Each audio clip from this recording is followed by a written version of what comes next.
How are you? You well? Good.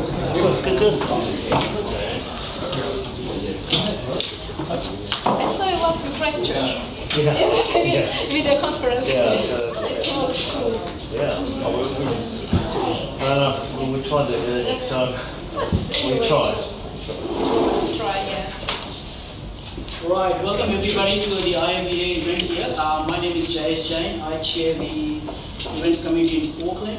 So obviously thank you very much for Southern Cross for hosting our venue and our hard-working volunteers, Field Florian, Sue, Janet and Sneha. So all thanks to them that we could do such a great job here. Well, I'll quickly introduce you to Scott. Scott, you need to come here. Don't hide there. So Scott obviously is the founder of Getting IT Right. It's a non-profit organization. I will let Scott to talk more about it than me. But Scott also heads the seed recruiting and he's been in IT as long as many years. So I'll let you off to Scott. But before that, a couple of housekeeping things. In case of emergency fire, you are not meant to go left. You're going right. So don't run towards the steps. Go right. The toilets are just down the corner here. Into the fire. Now the building is designed to be fireproof, so you don't go that way, you go that way, and the toilet is just down the corner. As soon as you get out of the gate, it's here on the thing. And just when I run, just follow me. Alright, I'll use it. Very interesting idea. Hey, welcome everyone. Nice to see familiar faces as well. So yeah, very good. So, Getting IT Right. Can I just get an idea? Anyone heard about this and what we're up to? So there's a few that know. Yeah, that's cool. I guess to start with, I guess this comes from me, that I'm an IT guy. I was a business analyst at my time. Through part of that, I got frustrated with recruitment, so I started a recruitment company. Now I'm in recruitment, I'm frustrated back with IT, so I started Getting IT Right. So you possibly can see what sort of person I am. I like to fix things and help improve, and that's what this is about. It's a not-for-profit organisation, so it's totally done with the help of many people who all contribute their time and knowledge freely, so it's very good of those people. The ultimate objective is to get IT right in New Zealand. Now, what I'm saying here is, yeah, projects overseas don't go so well either. But hey, we're Kiwis, why don't we make our country way better than the rest and really use that as an opportunity? And that's probably the biggest thing. We don't have a lot of uranium, I don't believe. We don't have other sort of natural resources, but boy, we've got some smart people and we're highly connected to the global community these days, so why don't we do that? So that's probably the primary motivator behind the whole initiative.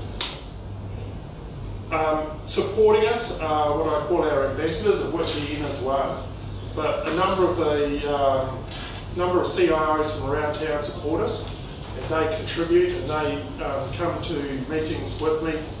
Possibly you could treat them as my board, and that's how that happens. And I guess I just wanted to say that, you know, from recruitment, I guess I'm in this funny spot where I can get out and talk to a whole lot of people, right? And as you know, some of you know me, so I can get out and touch a whole lot of IT people, both, well, you know, junior to senior, from clients to candidates, across the whole spectrum. So it's a fantastic spot to be in, so for this venture, right? We've got the professional bodies all supporting us, so of course IIBA, logically, here we are, but we've got PMI, New Zealand Computer Society, NZICT, David. So all the professional bodies that relate to IT, even chartered accountants are involved behind this thing. So it's actually got quite a bit of weight and momentum. We've broken it up into chunks, so everyone's kind of got their special role. So BA's obviously got theirs, project managers. Probably a very important chunk is the execs though, so I won't go into it too much, but it's sort of broken up like that on the website. Go and have a look. What I will ask you before I move on, please join us. You do that by putting your name on the gettingitright.co.nz website, and or join the LinkedIn group, which is where all the discussions and where you'll see all the activity going on. So that'll be the things I'll ask you for. So, coming back down to the business analyst space, I'd like to now probably hand over to Ian. I was going to say you're a good moment, but I'll give you the formal introduction, shall I? No, good bugger will be fine. I'll sit for good bugger. So, yeah, obviously experience. These days, getting moved out of multinationals and corporates is now self-employed business consultant. And I think this subject that he's going to speak on will probably demonstrate who he is to a certain degree. So, just putting this all in context, getting IT right, of course this is the Business Analyst Forum, and to that end, here are some tools to help try and improve IT in New Zealand. Over to you. Thank you, Scott. As Scott said, I'm sometimes known as a good bugger. That hasn't always been true. But thank you for coming on such an interesting day. It's interesting also to see that we had, I think, what was it, 28 or 30 RSVPs, and that not everyone who has RSVP'd has come, and that not everyone who is here has RSVP'd. So the subject of our conversation, and please consider this a conversation, I'm not going to stand up here and rant all the time, we're going to have a chat. The subject of our conversation is most appropriate, and it started off, it's evolved a bit. When I was invited to do this discussion, it started off with who do you believe in an IT project? And it's ended up reviewing an IS project. IS standing for Information Systems Project. So stuff will unfold, and you guys are what we call a challenging audience. Who want to come along and speak candidly, vibrantly, and enthusiastically to a branch of business? Aren't you guys? Oh, well, we're really nice. You're really nice. Yeah. Okay. Have you noticed how nice works in New Zealand? So you do a survey. Who really, really likes this? And 86% say it's great. Who really, really, really hates this? And 84% say no. It's like, we're so nice. That's one of our problems we have with IT projects. We tend not to offend people. So I really look forward to offending you, if I possibly can. So a wee bit about me. I've been around for a while. I'm a fellow of the Computer Society, whatever that means. I operate as a member of the Institute of Directors. I give people advice that they don't listen to.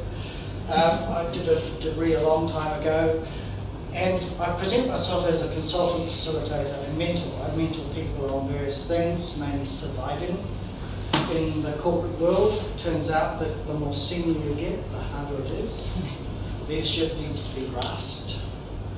It is seldom given, and the people you need to grasp it from aren't always the ones.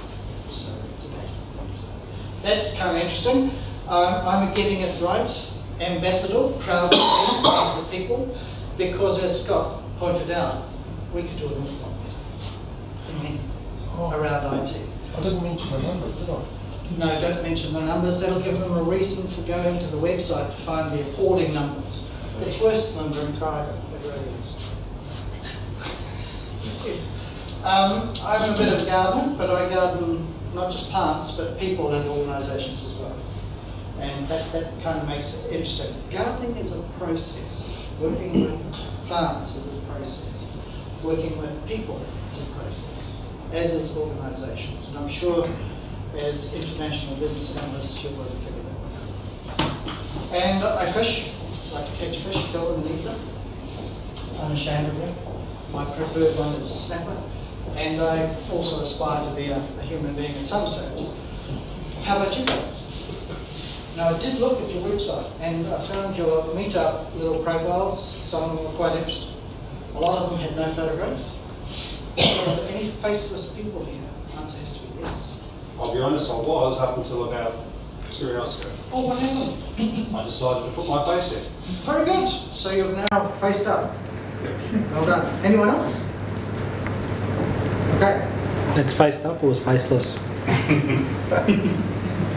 Good. I'll be asking you questions from time to time, and we'll see how it goes. So, the agenda, such as it is, and please think of this as loose. I have some views about things that I thought I'd share with you just to set the scene so you can see where I'm coming from.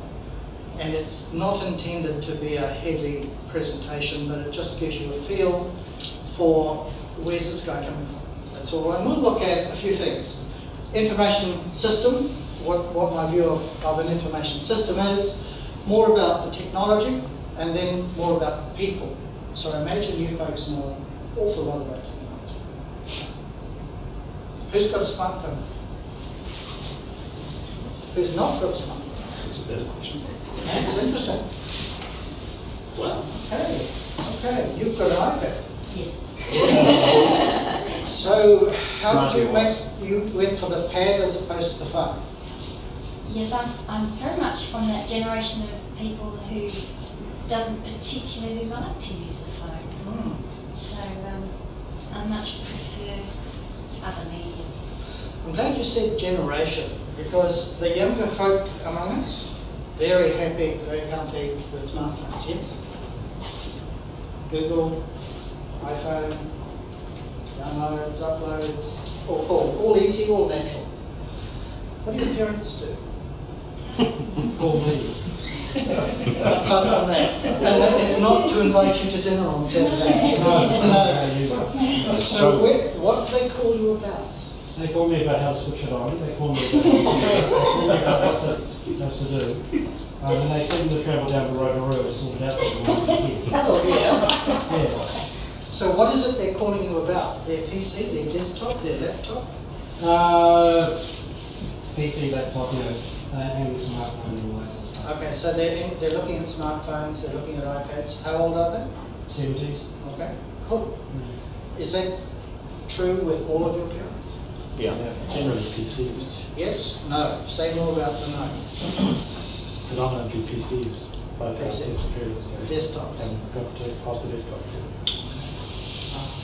The organisations that you work for, what sort of technology do you have there? PCs on desktops? Some running XP? Some running Windows 7? Some running Apple? Anyone running Google Apps? I used to be a company that did. Ah, Horrible. Google Bad Apps. experience. And you went back to?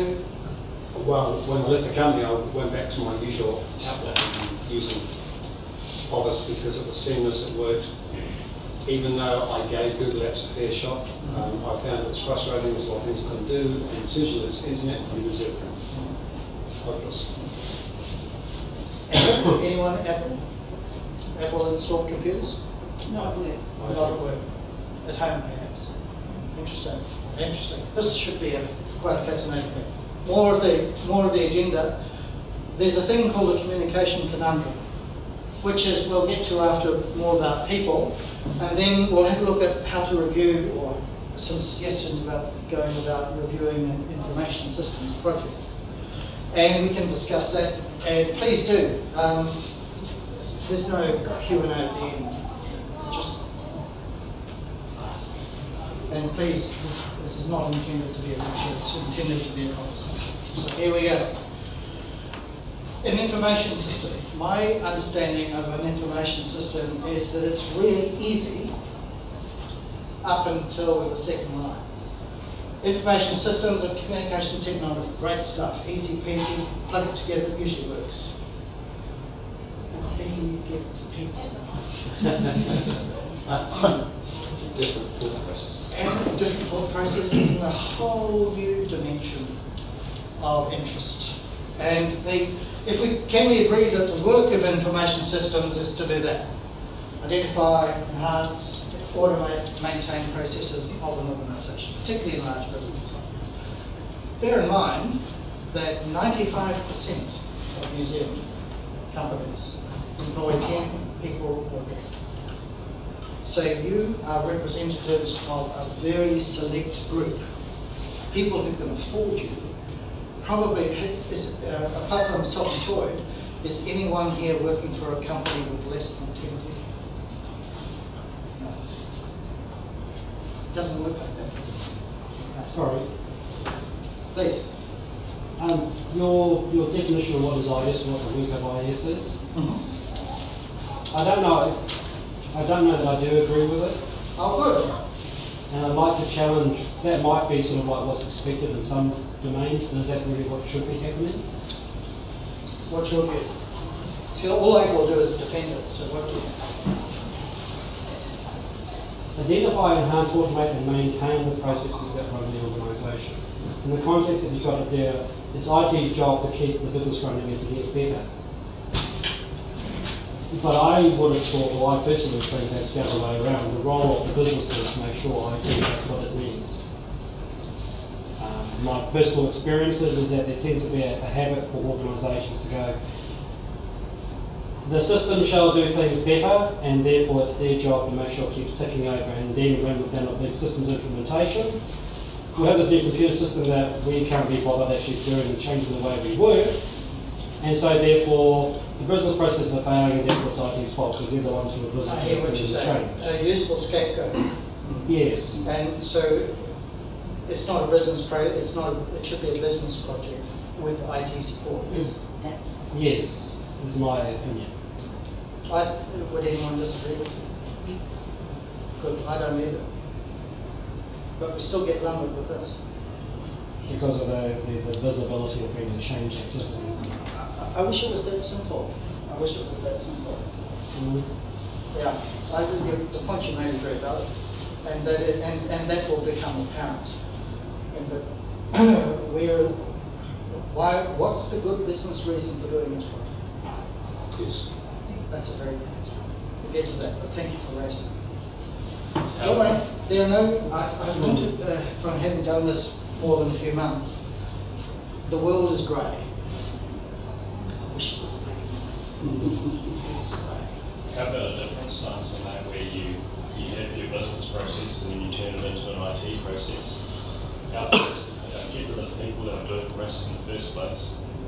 Then you go to running and you grow the business, you hire some more people, and then you turn it into an IT process and get rid of those people. And you go through this weird model of growth where you're continually hiring people, developing a process, automating it, getting rid of them. It's just a total oxymoron. As he's worried about. It's a bit like online shopping, isn't it? So let's all go online shopping so that retail dies and there are no shops to visit and there are no jobs for people working. That makes a lot of sense. So yes, we could spend days talking about this. We've got. Oh, by the way, I'm sorry, I need to make a declaration. If you don't want to be filmed, don't ask a question. If you want to be a rock star on the video, please do just show us your better side. The camera is at the back. Just quick add to that. The only place this really is going is on the Getting IT Right website, and we're building up largely a toolbox so that people can come and see, listen to these things. So we've done one on organisational maturity, one on IT maturity. This is the next one, and so on. And we should have about 12 of those as a place to go to get further information, or take to your managers if you think that they might need some help. If all this afternoon does is get you to ask questions, I'll be very good. And look, you'll find that I probably won't be able to disagree with a lot of what you're saying, because you did. Looking at information systems, the point I was trying to make there was bringing in people. People. Complicated stuff. They really do. You will have seen this before? Yep, all of us have seen this before. Why have we seen it before?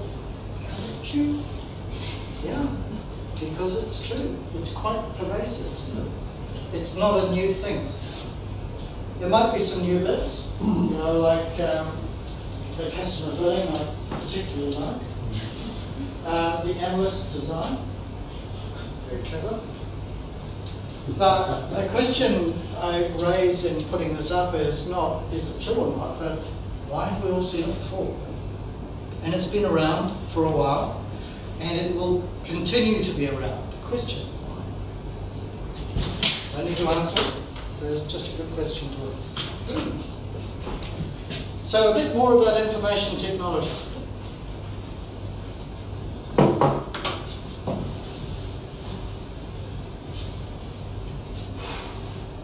Now there's a lot of it,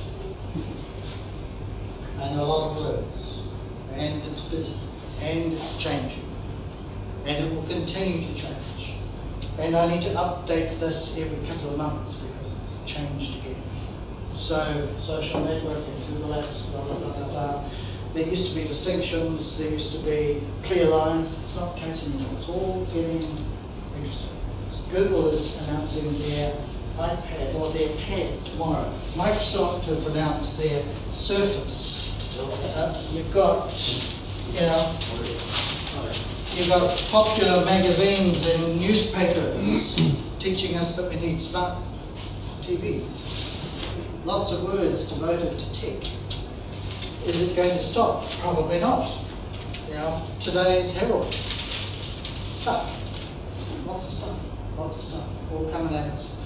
And it'll change again tomorrow. So you're in a dynamic business. I suppose that's a good thing. So the point I'm trying to make here about technology is that the march is relentless. Moore's law is still true. Moore's law, you know Moore's law? Someone say it. Density of resistors or something doubling every 18 months. Right. And more importantly, what that means is that more and more stuff becomes possible because the computers with the same dollars get increasingly powerful and independent. So, and there's no sign of Moore's law slowing down as far as I can see. So the tech side of things, relentless. Relentless. Information systems, old slide, but business. You're in a competitive situation, the three C's, competition, change, and something else I forget, but cost. Increasingly cost effective. And the information system that you put in place hopefully will be some reflection of the business rather than only what your supplier is telling you need to upgrade to keep up, to do all that stuff. So we probably don't have to get into that too much.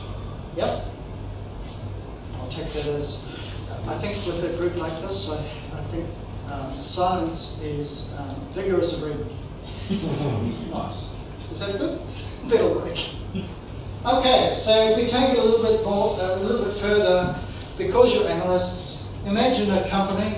I wonder if, does this have a pointer thing?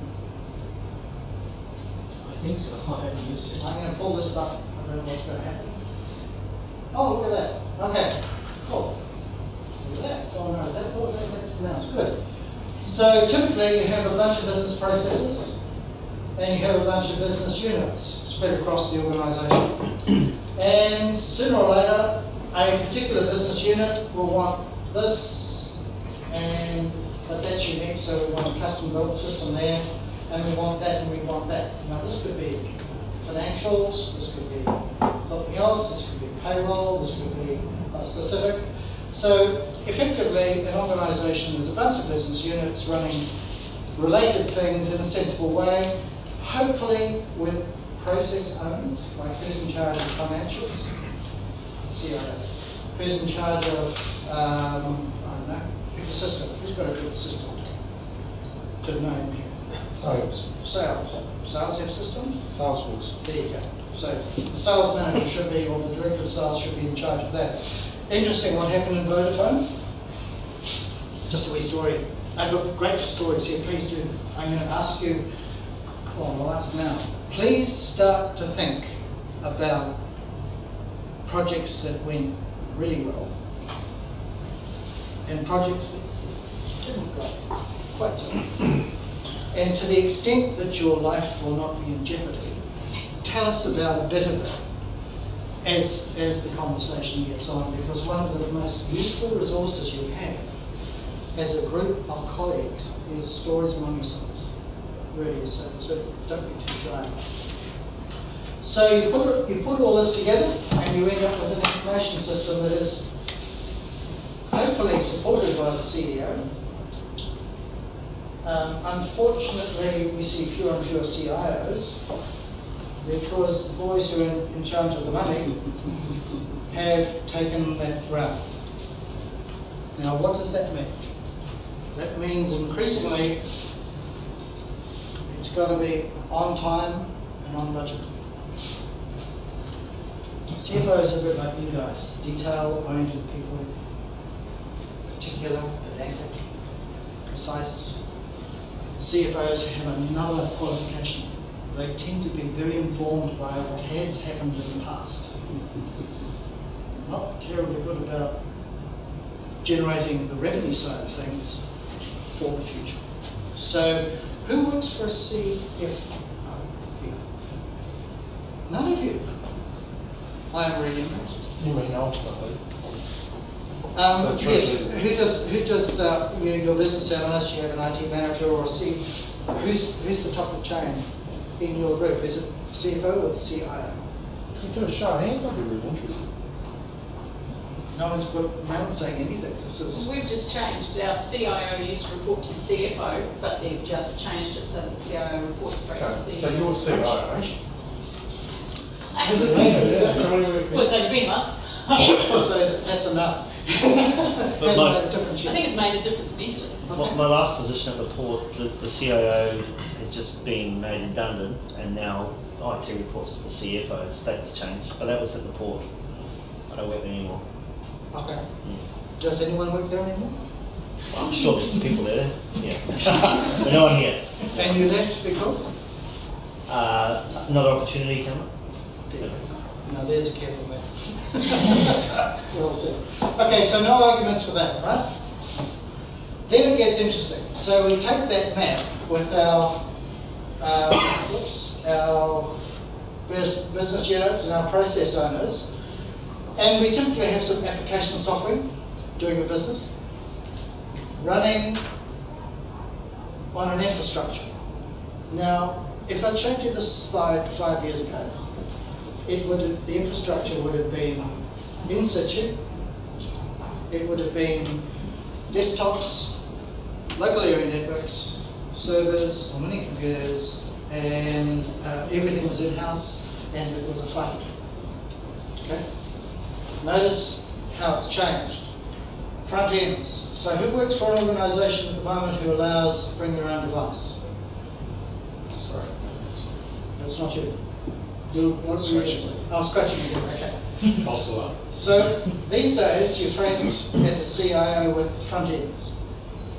And the front end can be a device from quite a wide range of goodies. And increasingly, organisations are saying it's okay to use what you really want to use, so long as it's an iPad. Sorry, I do have an example there where some quite senior people coming across from Australia and they just got iPads and the company hadn't actually formed a policy around iPads. And so the smart guys were coming in and going, I've got an iPad, I've got a MacBook here, can't get on the damn network because I can't plug a cable into it. But I'll just quickly look into TechSmith, grab the Network Express, plug the network cable into that and create my own wireless network. And yeah, the IT boys were having seizures and they were seriously annoyed. They were like, I'm just going to cut it. And then they found out who was doing it and they were just like, if I cut that, they cut me. And then, yeah. So it took a wee while to work out, but policy was the problem because the technology was coming too fast for policies. So they now had to quickly implement wireless through all the buildings in every office to tackle it properly. Anyone else have a similar story? Is it happening in your organisation? It's not. Hard to tell with no feedback. So, are users saying, I'm going to use this stuff, accommodate me? Or they're being... The managers want iPads and the managers will get iPads. They're coming in even to an organisation as conservative as the district health boards. Yes. So they're just part and parcel of normal business. And the IT managers could see it coming and they're managing it quite well. Okay. How many people can get their work email on their device? Handheld device. Mobile device. Just about everyone. Yeah. So it's sort of... Yep. Or one of these, of course. Yeah. And as far as I can tell, the trends around these devices, or all mobile devices, is that HTML5 seems to be a major enabler. Yeah. And the extent to which mobile platform as the tool of choice is becoming that. is huge. I mean, if you look at the curve, it's huge. I started to tell you a quick little story about Vodafone, just to finish it. What was happening a few years ago, maybe 5, 6 years ago, Vodafone were embroiled in a major project called their billing system, which is taking a little time and attention.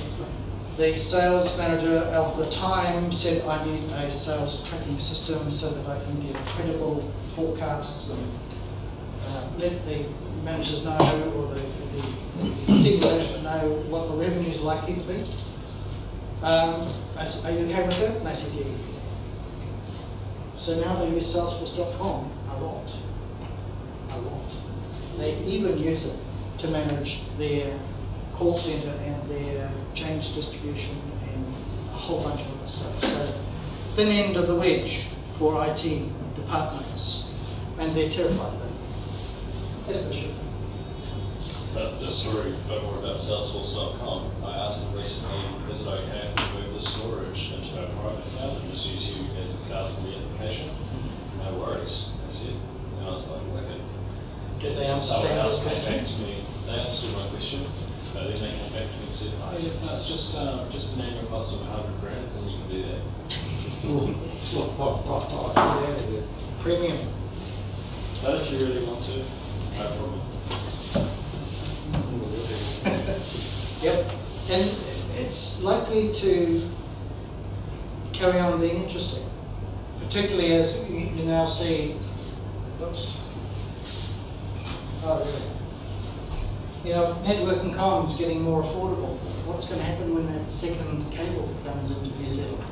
It's going to change the dynamics of resourcing and sourcing, all sorts of capability. Yeah, big time, because there's a lot out there. There's a lot out there. And of course the other thing here, the back end. Who runs their own physical back end? In-house data center or servers? Okay. Who uses an external data center? Who uses virtual? We're actually a hosting company, that's why I was walking out the figures and saying $100,000. No one should never be. And of course, these prices in a very competitive market are all going up, aren't they, outrageously? So the whole thrust of computing is toward cloud and mobile.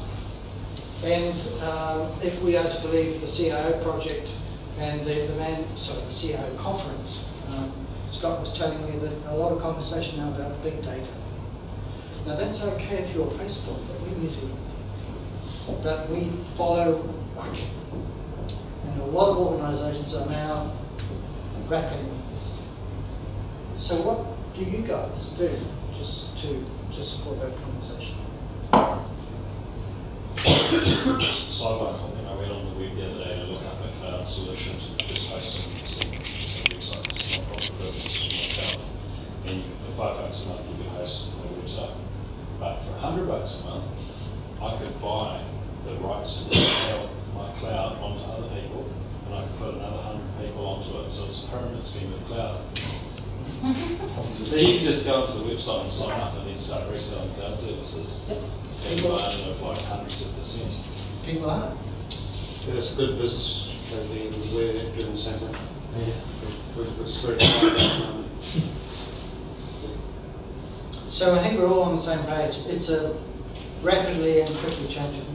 So all those classic business and analysis tools, you know, like flow charts and all the rest of it, some of them will be valid, but you're now moving into chaos in terms of what works. I think they're more valid because it helps people to understand what they're actually trying to do. Yes. And unless you know what you're going to do, then you've got no idea how to solve it. Right. And all those tools are about defining the problem first. We'll get back to it. I'll ask you that question again toward the end. So the proposition here is it's all about defining the problem first. Maybe.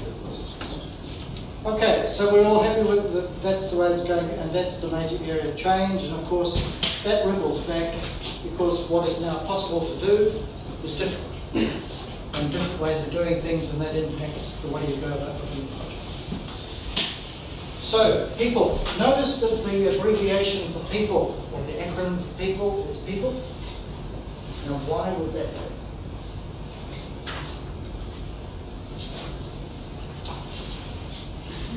It's like this. Scary thought.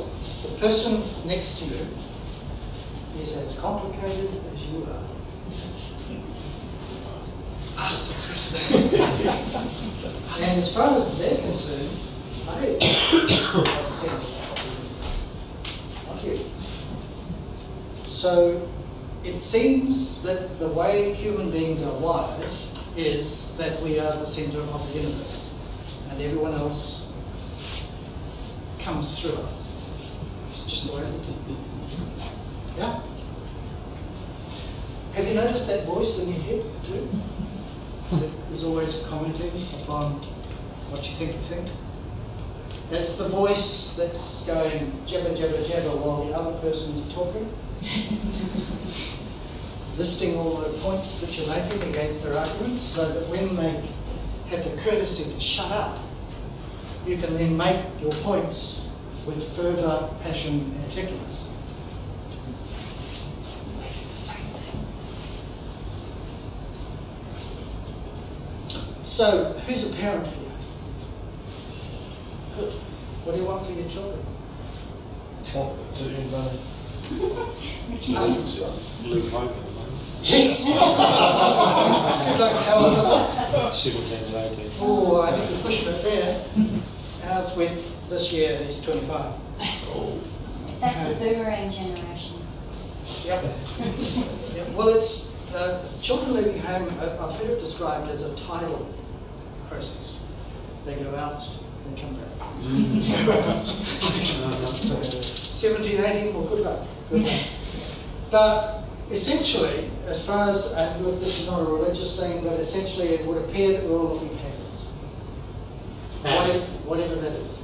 Whatever that is. And you'll have your own particular version of what that is. How do we understand things? Well, you all know about this one.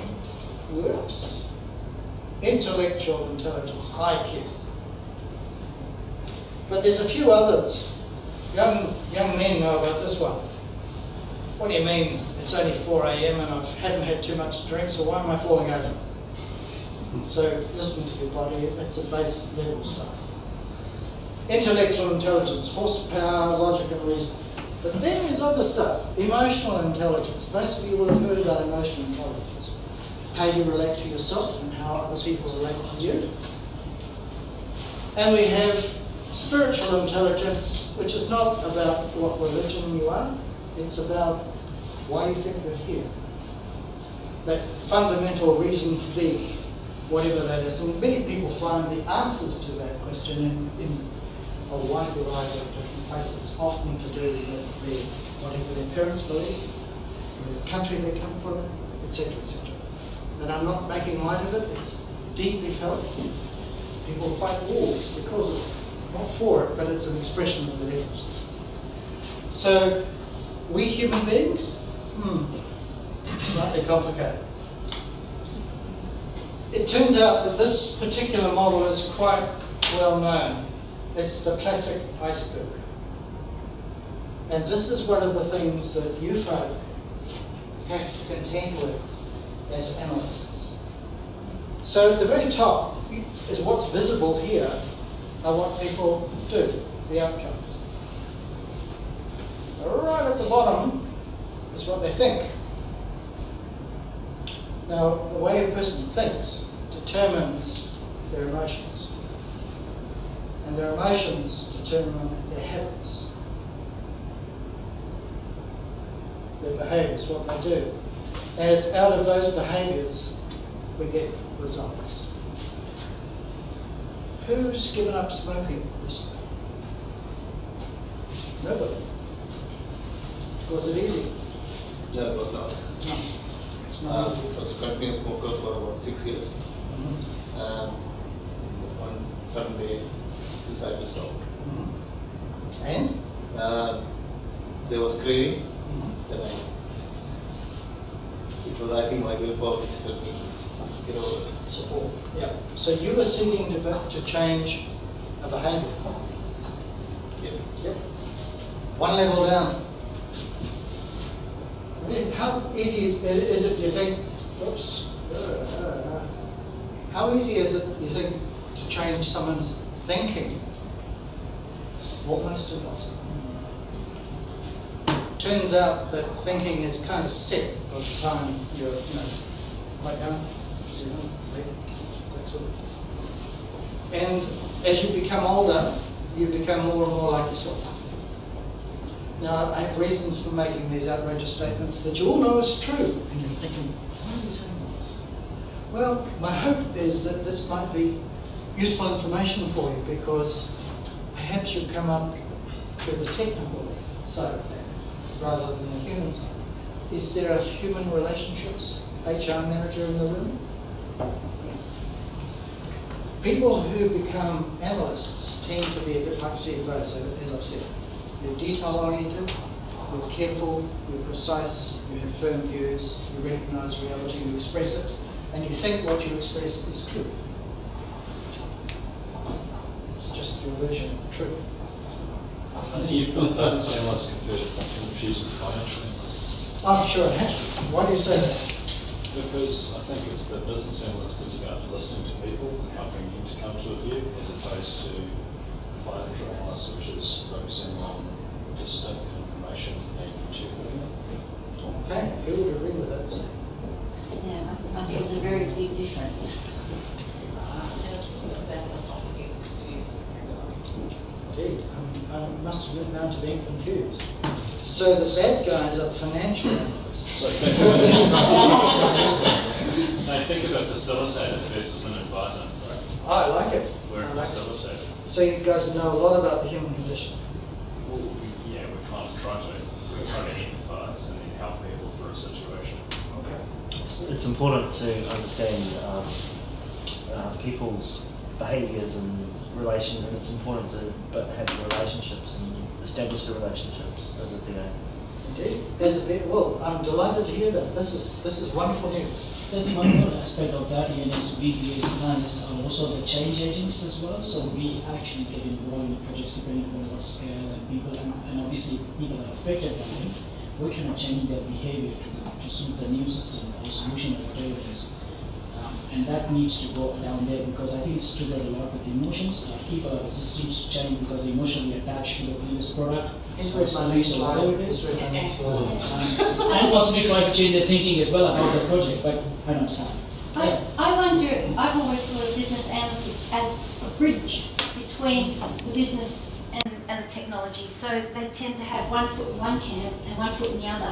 They're the people who can talk techo to the business techo to the techos and business to the business people, but they can interpret both perspectives, so they're the bridge between. That's the way I see it. So why didn't I know that? Because you wanted to offend us, right?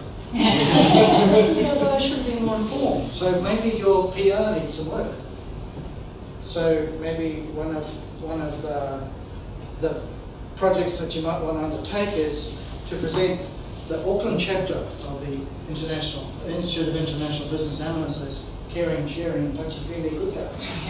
Well, I perhaps suggest that your understanding of BA is probably quite typical of BAs who have come up on the IT side. Typical. Could well be. I think you're right. I think you'd probably find that this audience is probably misrepresentative of the BA community, because by virtue of who we are, we're actually having conversations amongst ourselves about what makes for a good BA. Like, and speak for myself, someone came from sort of commercial side, and then went into IT, and then gone back into commercial as such. There is a vast difference in mindsets between the two audiences, and even understandings of those two different types of mindsets. So you're saying there's an iceberg out there, and I've just got the good people here, and the rest of the iceberg are analysts. But I would argue that you have understood us because you had us under CIOs, not CFOs. Well, when people ask me what a business analyst, what I do, I said I do everything what nobody else wants to do. That's essentially what we do. Pick up the bits and pieces and somebody who should do that. It's a consultant. Yeah, It's true. that's true. I mean, Not a VA. how many Get of us, someone to do that I would shit. ask the question, how many of us have actually looked at the job description and we actually do what the job description does? Actually, what a consultant does is kill the work and make them feel good about it. So see, I guess for me what's important in your point there was, your description is that many of the people who have worked with, basically many people who have worked with computer systems as developers tend to think in terms of just tell me what your requirement is and I will build that. Not truly understanding or getting that actually for most people on the business side, truly understanding what their requirement is a process in itself, which is a combination of analysis and intuition and understanding human wants and needs. You could present the rest of the slides if you want. I'm still working this out myself. No, as I understand it, this will be available, this presentation. Yes. Take photographs with wish, but you can do it. I can show you an example of a no change analyst, because somebody said, I'd like to change our approval process. And once I've explained to him that the existing process wasn't broken, it's just people weren't using it, he saw that in fact he didn't need to change the system at all, he needed to change the behaviours. Yeah. That's quite very common. Yeah, very common. That's still a change, right? Because that's a change Yeah, that might be. but he wanted to change the system. I was saying there's nothing broken in the system. That's how it is. I find, you know, If you're a consultant, you would literally just change the system. Yes. And change the And create a new process. no, the consultant would have a slightly different conversation. Right. There are in my view, there are three different types of people around the project. There's your angels, and there's your devils, and there's everyone in between. The angels are easy because they wear wings and halos and they support you, and they go out and tell the world and talk dust, and it's great. They're colleagues. And you can use those people to nullify the devils. Who are also easy to identify. They've got tails and horns and they say, it's rubbish, never going to work. And they say, it's useful. The problem is the lot in the middle. Some of whom don't care, some of whom are actually saboteurs. But they'll nod and smile to their face.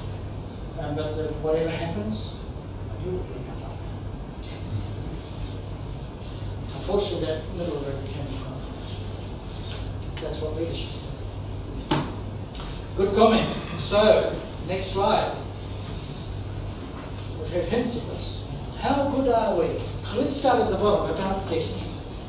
How good are we about death? When it applies to me. We're pretty good about death because it usually happens to somebody else. So who's got KiwiSaver? Who's got mortgage? Who's got good savings? Because the regrettable fact of life is that you, as in me, is going to die. And we, as human beings, we operate as if that is not true. So I don't want to scare you, and you know it. But most people operate from that premise. Death is something that happens to other people. So is change. Change is something that happens to other people. I'm fine. So I will deflect change. I will advise about change. But I am going to continue using Outlook. I'm not going to use Google. Don't like it. Why don't I like Google? Well, because it's not as good. Have you given it a feedback? Of course I have. All of that. And I'm not getting at you on this. For 4 months, unbelievable, and I advised, and funny enough, when I left, most of the team actually had installed Outlook on their computers, and actually were using Outlook and scraping off Google because it was something more productive, and they save time. And sometimes it's true, yeah. I'm an ex-computer trainer. Yes. And look, take New Zealand Post, same thing.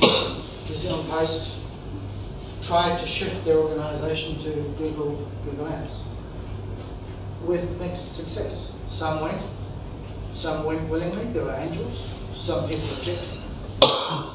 Some people, a lot of them in the middle, gave it a whack, and a lot of them reverted. And I suspect that's more to do with the resistance to change than anything else. You take young people right today starting up a new business. Do they go and buy Microsoft licenses? Do they go and buy Microsoft Office? No. They use Google Apps.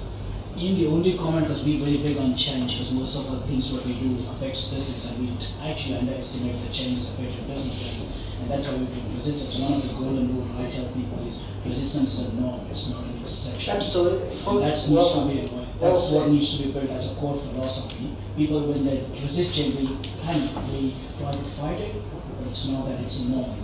It is the norm, and that's why change is on the same slide as death. It is, I applaud what you say, well done, because it is more entrenched than you would believe. I mean, it really, really, really, really is. Really. And once you think you've got it nailed, you know, let's do the workshop, let's have a nice chat. Are you okay with that? Yes, yes, yes. Pop up. How long did it take to stop the smoking? 6 years. No, I was a smoker for 6 years. So it took 6 years to stop, am I right? No, because I never decided to quit smoking. It's good, isn't it? But yes, yeah. I actually had acupuncture. I smoked for 10 years and had acupuncture straight away, and I'd like to put that down to my strength of will and character. It's wrong, of course. But so, death and change, really big. Really big. And you see how we relate to death? Well, think the same way about change. Most of us do that. Listening, voice in the head. You know, I'm more important, so they should be listening to me. I wish they'd shut up. So there's a lot of that. Listening is a difficult skill, and if you people are trained to be listeners, I commend you. It's a wonderful skill.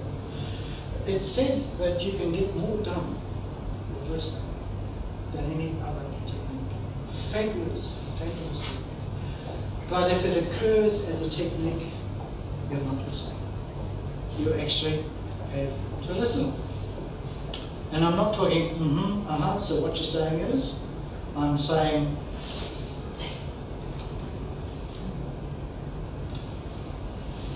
oh. So we now come to the communications conundrum. So far what we have is technology that's changing dramatically. We have people who are slightly fractious and difficult to deal with, and they're just a bit like you. Okay? And now we have this thing, the communications conundrum, which you won't know about because I just invented it last week. Seemed like a good idea. Winnie the Pooh.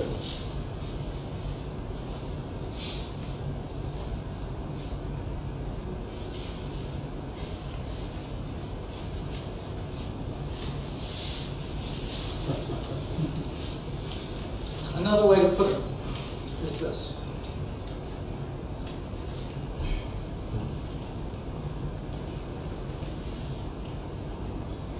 And the answer is usually probably not. Probably not. What I thought I heard is what I thought I heard, what you thought you said. There's a huge gap between what's going on in the mind of the other person, who you wish would be quiet, and you, who knows it all, sent to the universe. Huge difference. And your job as an analyst is to bridge that gap. So what that means is that in terms of communication between people, even with good questions, the communications is shaped by a number of things. Obviously the subject. So, did your dad ever say never discuss religion, sex or politics with people you don't know? Keep that in mind. At dinner parties. At dinner parties. The context. Context is the manner in which, or what surrounds the conversation. And the content, obviously, is going to impact stuff. I'll give you some examples first, and then I'll ask for some. When the question is asked, timing. Timing is very important. As is, who asked the question? So, example. Let's say you have a partner, and it was, you had a very satisfying, intimate episode, event. So when your partner says, is that good for you? You understand the question and you respond appropriately. How about the boss the next day in a business conversation said, I believe you had sex last night. Is that good for you? It's wrong. It just doesn't work, does it? I don't know how they found out.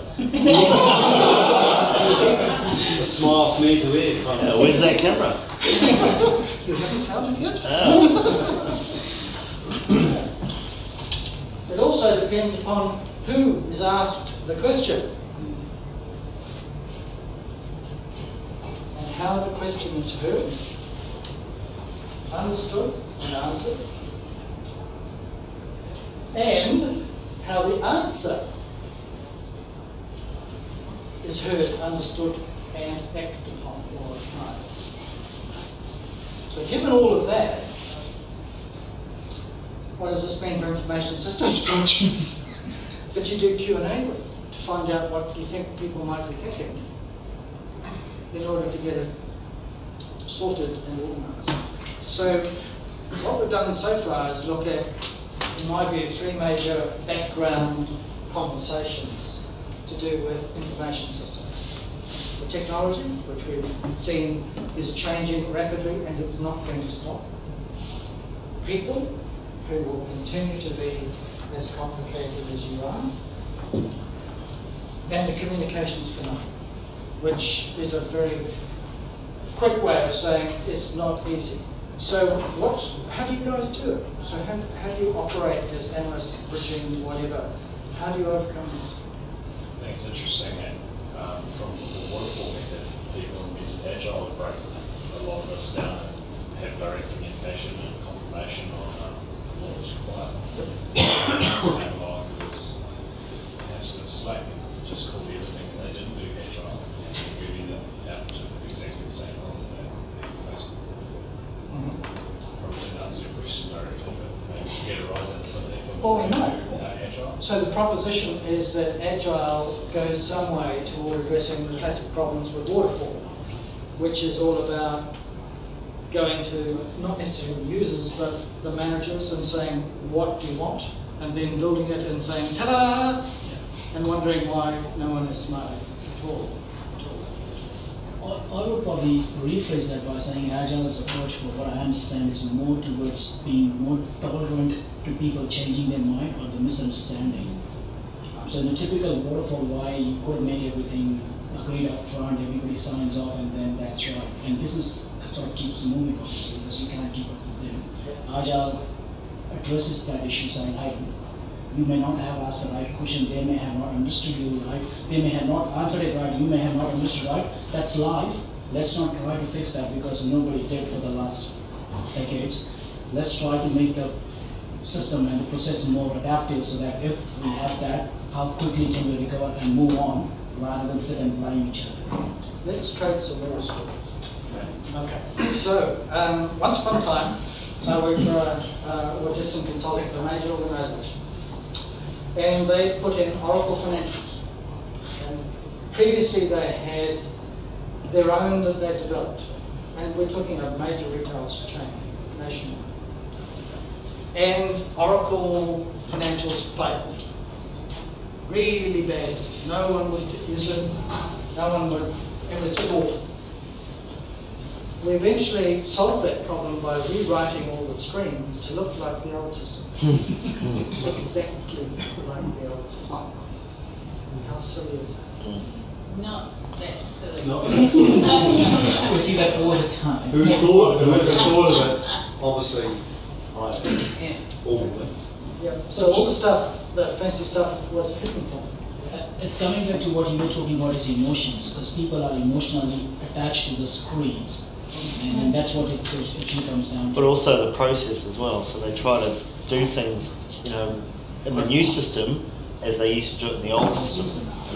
Conforming to the process. And that's, It's the hardest battle. Does anyone remember the old Morris cars that had a little lever that popped out to indicate that it was turning right? Yes. Yes, and in fact some of the old Byford trucks used to have a little wet metal arm with a hand on it that went whip to say I'm turning right. And people had to go through that before they got the idea that, okay, maybe just a light flashing might be okay. So I guess that's that step through familiarity to the new way of thinking. Particularly if the people you're seeking to change are not super young. What tends to happen is that as people, I taught at university for a decade, and it's wonderful to be around bright people because they don't know that they can't do it. They really don't, and things are easy. But once your mindset is set and your skills are in place, it's very difficult to let those go. I would disagree with that. Oh, good. I actually used to think that young people would be the ones to jump up and grab new things and changes and systems and things like that. But I've found that it's actually nothing to do with age at all. It's much more about that person's personality. I've met young people who are just as change averse as someone decades older than them, and I've met people who are in their 50s and 60s and who will grab new things and run to them and are actually innovative and love change. So what do you think the determinant is?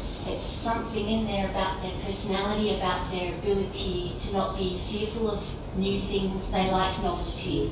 It's a personality factor, right? I think I would say it's a vision. If they have vision like for the future generation or the future technology or what the future, if they have a vision about the future, I think they're more tend towards adaptive. But if you don't have that clear vision on the future, I think even if you are in the younger age, you would tend to. Did everyone hear that? Yes? No? I think you're on to it. But is everything in the future vision? No. Possibly you can also add patience. I think the younger generation is a lot impatient than the older. What do you mean by that? They want to have things so instantly change. So if I try to make a change and it doesn't work for them, their window is a lot smaller. The Y generation, do you hire them? There's a F word in there. Sorry.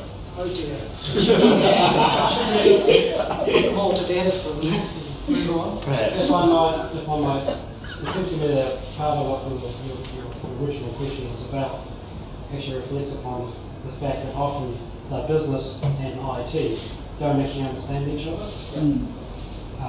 Metaphorically speaking, it's like having two people sitting in the same room trying to work out what we're going to do, working together, but they don't actually speak the same language.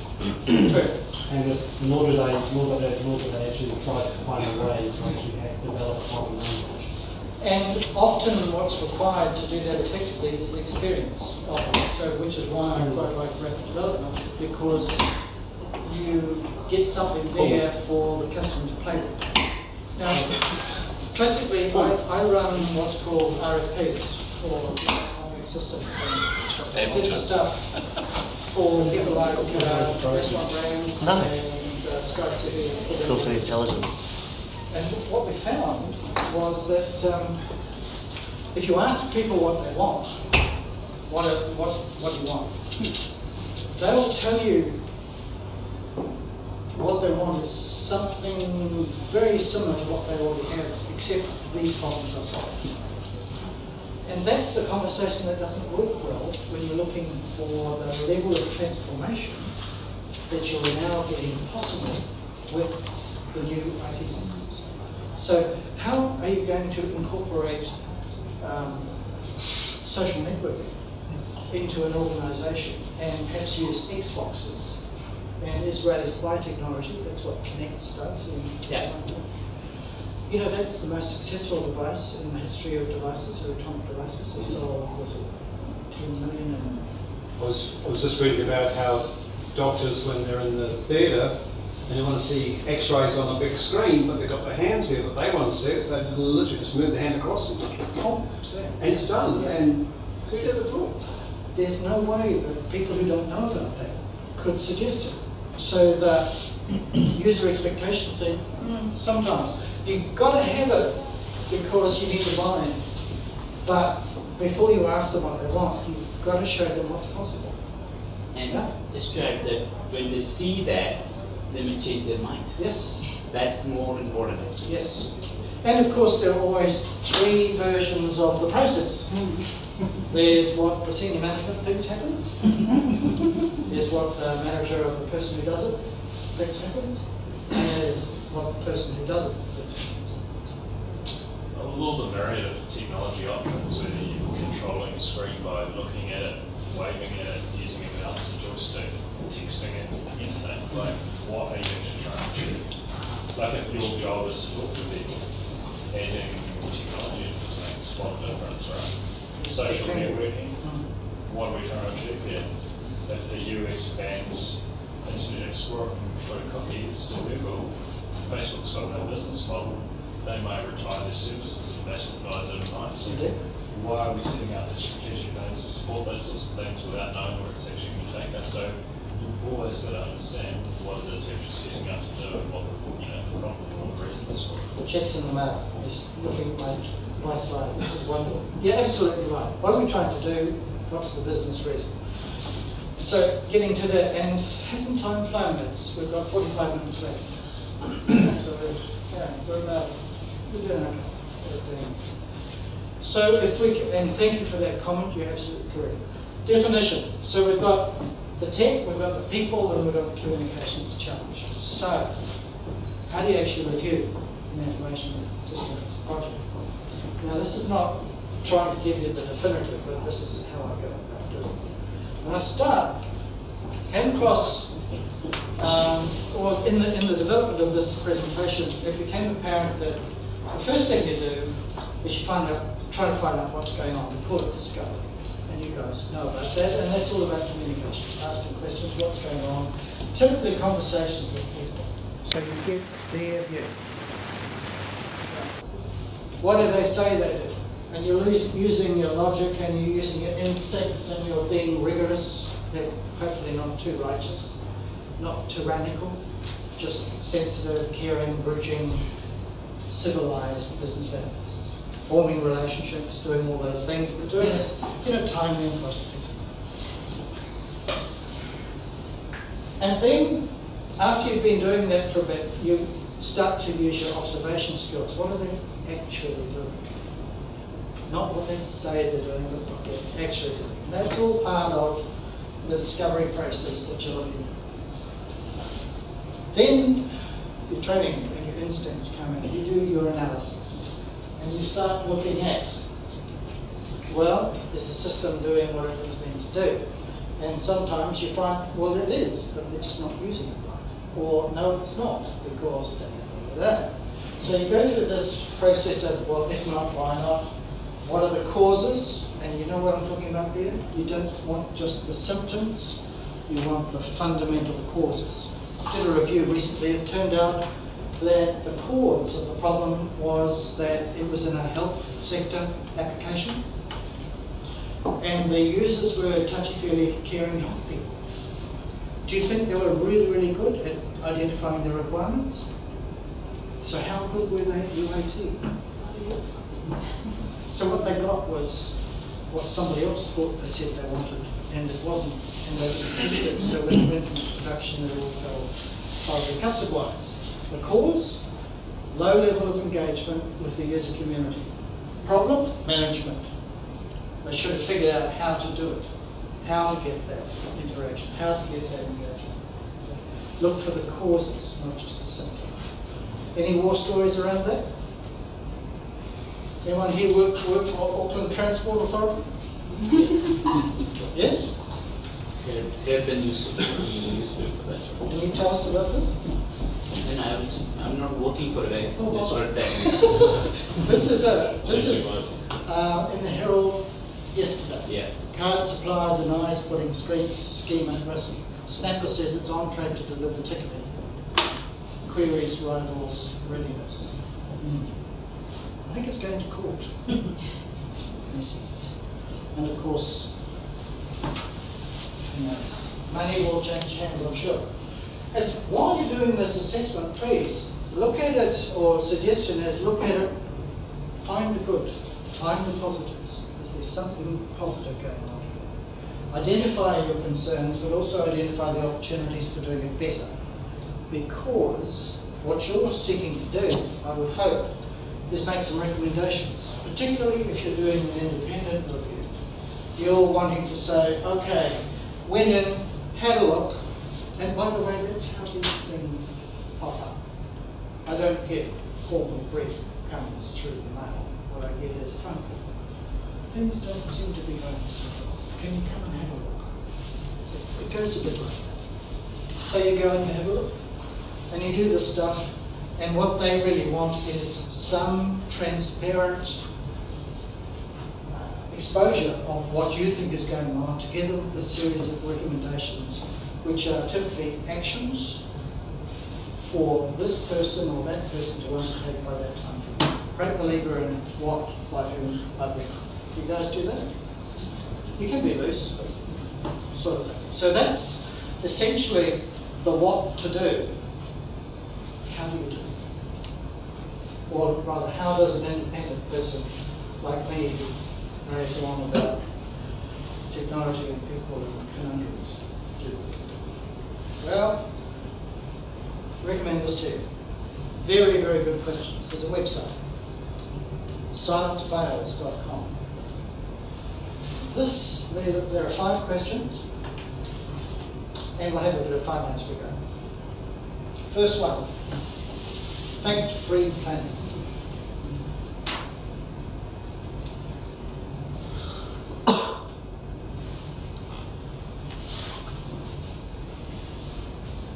So, given the deliverables required, are the timelines, budgets, materials and personnel established for this initiative realistic?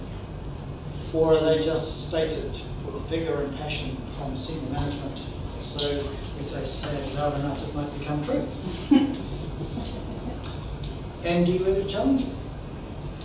So when you go and look, you find that most people will agree that they're fine, because they're well-trained middle management people, and they have agreeable business analysts working for them. So, opportunity to disagree. Are you sure we're going to get this rollout done in 7 days? Recently did identifying, sourcing, securing and implementing a payroll system for an organisation. It took 2 years to actually get it in and run gently. Did a huge multi-function, business unit one for a importer distributor. They put in M3. It's an ERP. Took 6 years to get it in.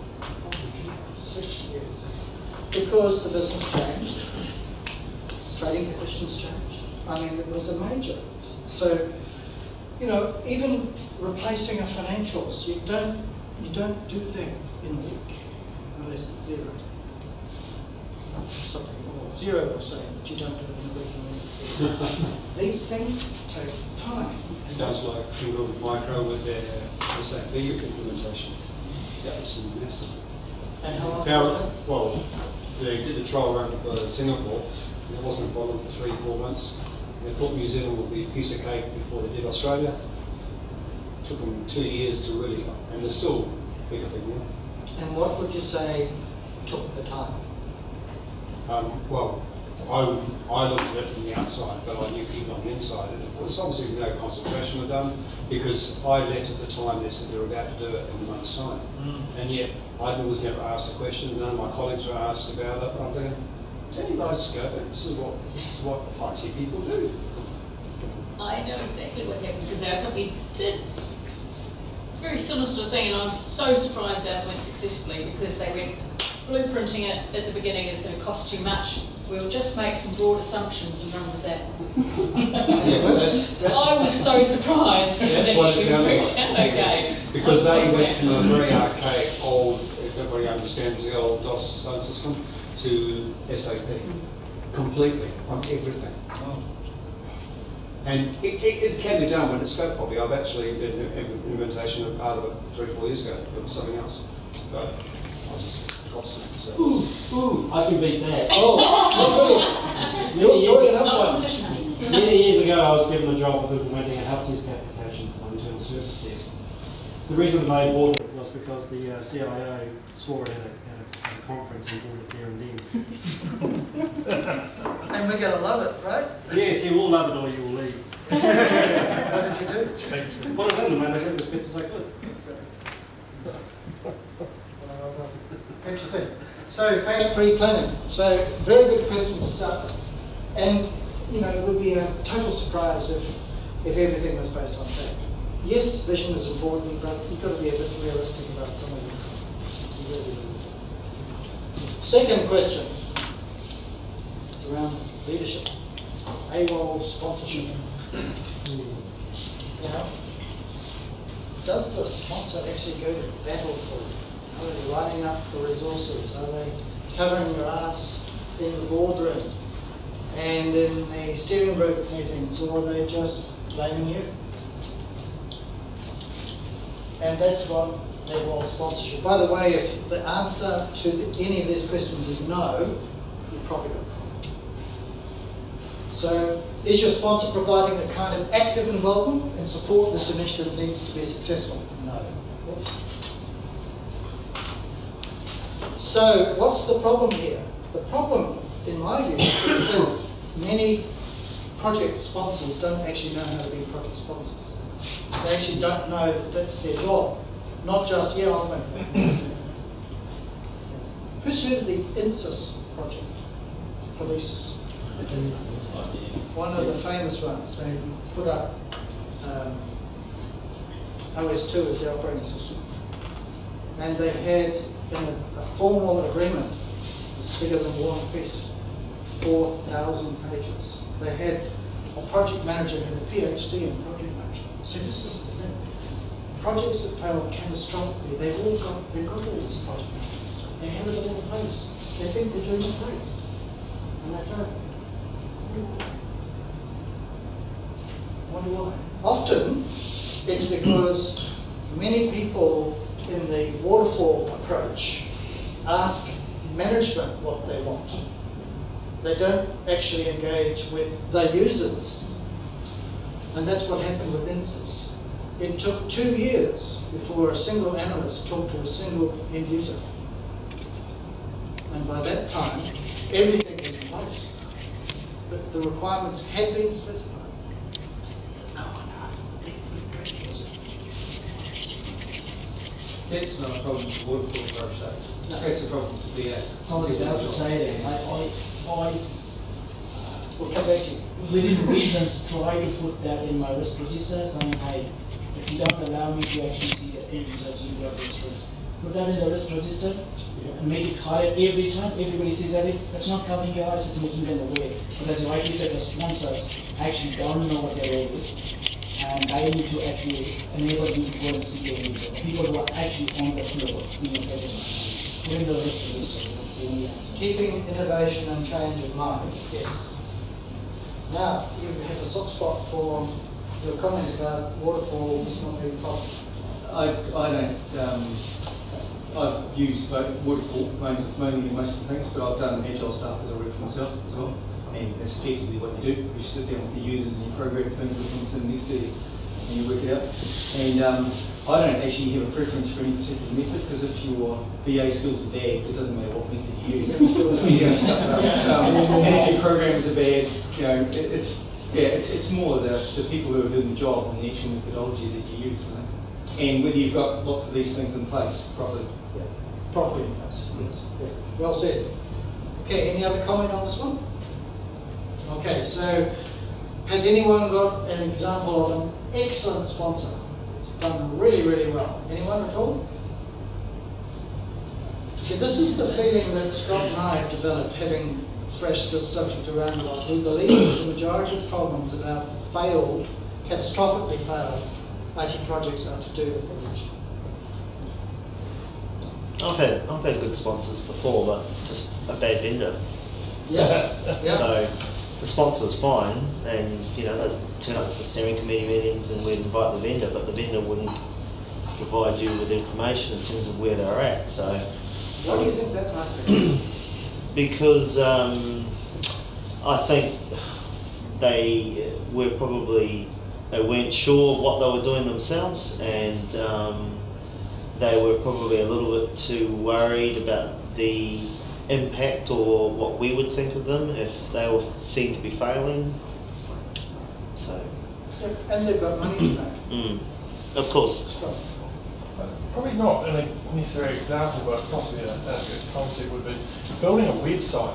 And when if it's to be successful, is when everyone comes together. Of course, the website's fairly quick, so that's cool. And if you get the audience who's going to be using that website, you get the designer, the developer, everyone there together. And most importantly, whoever's paying for it is quite enthusiastic, generally it works. It's probably that later thing I said, it's the leadership, isn't it? Now, I'm going to pick up on one of the points you made there, Scott, who's paying for it. Who's working in an organisation where IT is charged by department? No, one? Okay. Maybe not? Okay. Possibly. So here's the thing.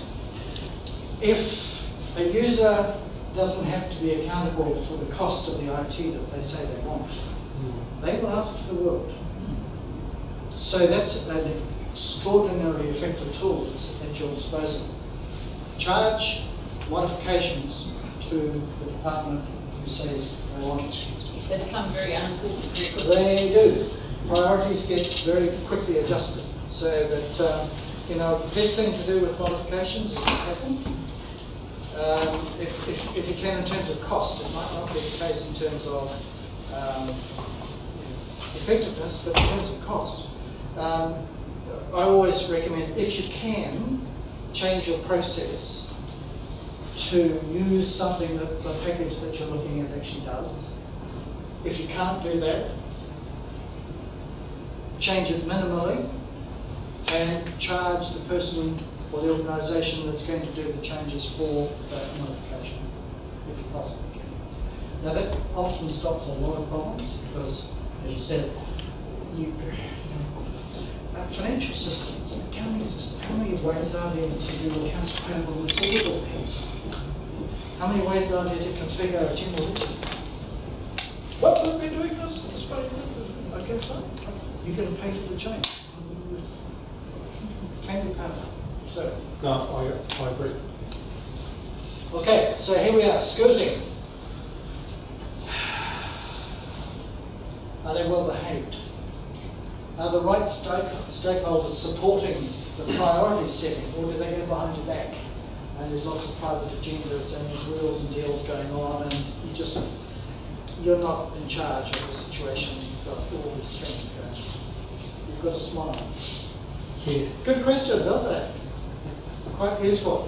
Okay, so, and that people just go around and change stuff and do it directly. So this is probably from a project management perspective, and we all know that what makes for a successful project manager is communication.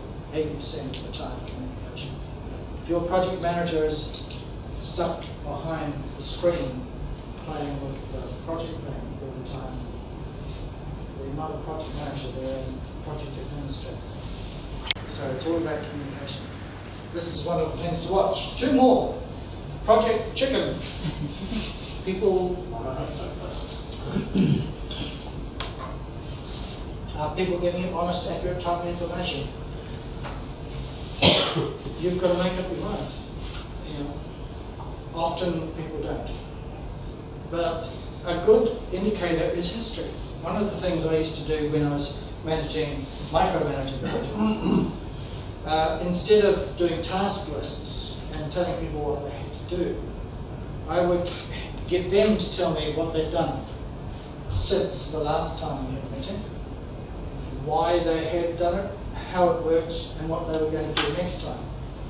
And if they were persistently in the loop of not doing what they said they would, we'd have a public meeting. Public humiliation is an incredibly powerful force. So if you get all the players, and you might get 20 players, each in charge of a particular area, and you ask, so let me understand this. So you're saying you've got some issues and it all depends upon other people and you haven't done anything about it and it's been that way for 6 weeks, do I understand you correctly? Yes. What are you going to do about it? Usually they get so embarrassed they leave. But you can find it. So there are ways and ways to do it. Sometimes you just have to be very rigorous. Unfortunately, you do. If you can encourage them to work with other people in the system, do so, but not by solving their problems for them. If you can't get them to solve their problem for you, you're probably on the high end of nothing. Any comments on it? Everyone's so violent agreement again. Very good. Okay, last one. Team failures. Sometimes you get bad ones. Sometimes you get good. I'm not saying be nasty, just be accurate. So, very good start, and it reveals stuff, and it's quite quick. You can ask those questions, take them off this website, just go through it and boom, boom, boom, boom. The project will reveal itself. You might need to dig deeper. If you need to dig deeper, this is what I recommend you do. There are 4 particular areas which hopefully will answer some of the earlier comments. Project leadership and governance, management, execution, and time, budget, and business management. So, there's a lot of stuff. And you can choose. And it's not definitive, and there's an awful lot to choose from. But once you start to dig, you can dig a long way. You smile. Just thinking of my friend Ainsley here for his project at the moment. Probably a no for most of it, unfortunately. Not from his perspective, but from the engagement of some of his, of people on the project, and that's very accurate. Look at what there is to do effective leadership. I mean, a couple of you have identified this straight off. Why is this project being done? Why are we doing it? Frequently projects are confused with operations. So I like that old-fashioned project definition. Does it have a start, a middle, and an end? If it's just got a middle, it's ops. And you manage that differently. In the context of this, and also you talked about sponsorship earlier on. So, like, if you look at a project office or Prince 2 methodology where you build the business case and the sponsor owns that, which means there's a benefit and a cost and governance structure, all those sorts of things.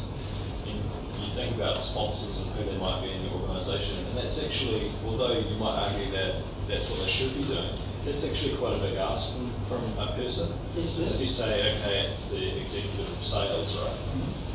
Sure, they can be accountable for a benefit revenue, but they don't know about costs and they're not used to worrying about costs. Right. Or flip it to the other side, you put it in the person in finance, no worries with the costs.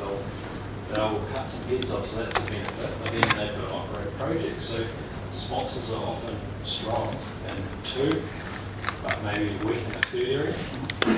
And so actually, maybe that's part of the problem, is grooming the sponsors to actually to move into that area and to be comfortable execs across the whole very cool. Because skills. Look at this line here. I think that's a very, very astute comment. Oops, here we go. Sponsor, owner, project steering group. Right? In my view, the sponsor is the one who's going to make it happen and get the credit. You know that lovely statement? I think it was Roosevelt, ex-president of the US. He said, you can accomplish almost anything in life, so long as you don't mind who gets the credit. It's very true. So the sponsor gets the credit, if you're the project manager, you get the blame. But you need an owner as well. So this is not all about the sponsor. The owner is typically the person who understands the business around which the project is occurring. Like it could be payroll, or it could be finance, or it could be sales. But the sponsor, if you can get the right sponsor, should be a senior exec. But what can we do as business analyst professionals to educate sponsors of what is required of them? show them this presentation. Get me in there. Well, I think you need to set up a project in place for their skill set. So if they're focused on the ideas and getting things initiated and getting the project over the line, but actually they've got no interest in change management and bedding in the processes and the governance once it's in place. Take the example of payroll, right? Payroll is all about the governance and keeping things rolling afterwards. It's not about getting the business case across the line. Then either the project has to last for longer and make sure the governance remains, or you need to choose a different sponsor, right? Or you need a project office that takes care of it. So the BA has to be aware of the weaknesses of the sponsor and help to structure a project around to make it successful for them. Well said, because when it comes down to it, you've got to work with what you've got. You know, and yes, your sponsor might not be ideal, but he or she might be the only sponsor that you have, and will need your support or someone's support to get it right. Scott, you have a comment? I think to this question here was some practical things I've used in the past. I'm really into weekly status reports, and even if you're not tasked to give one, still give one, and on there raise the risk there. And I guess I've got some interesting views. I guess as a project manager, I like being the Teflon man. And everyone goes, oh, they get really upset by that. But what I'm saying is, if I've done everything right, and it's to the very limits of my capabilities, then I can't be wrong. So rubbish. They can let you get away with a statement like that. So, no, what I'm saying here though is, if I have raised every risk, if I have followed every risk through and tried to mitigate it, if I've done all those things, everything humanly possible, then in a way I'm Teflon, not traditional Teflon. So that's one. Another is the power of your peers, and I guess talking and chatting amongst your peers and possibly using that social pressure to raise this as a concern. And lastly, I think, would be to carefully consider management structure and work your way up. So, you got a problem with perhaps your immediate boss, you talk to him first, do the correct thing, but if he's not listening, then I think you're absolutely eligible to go to the person above him, or her, sorry, and then say, look, I've raised this with my manager, I can't get any change, please help me. And if you come at it from a perspective of help and improvement, you get a long way. If you go as nagging, then you don't go anywhere. So I hope that helps. Can I ask a question? Please. Who needs a project? This is getting IT right. Take one pass wrong. Who needs the project to be successfully implemented at all? Because sponsors are not interested, users are change awards, and it seems that only BAs are interested in the successful projects. So don't stop the project. I'm just losing the point. Stop the project. Don't start the project. Seriously, don't start the project. If the only person who's interested in the project is the BA, don't start. Another school of thought here, I would just say that if you are in a situation where you don't feel that people are interested, if I was a BA, I'd find out why, rather than just saying that, because there has to be a very good reason why they're not interested in the project. Let's have a look at the next slide, because some of these slides, I'm going to go a bit more, because some of this will make sense. Just bear with me if you would, Scott. So there's a lot to choose from there in the project leadership and governance arena. Then, and you'll start to see why I'm being a bit bolshy about doing stuff.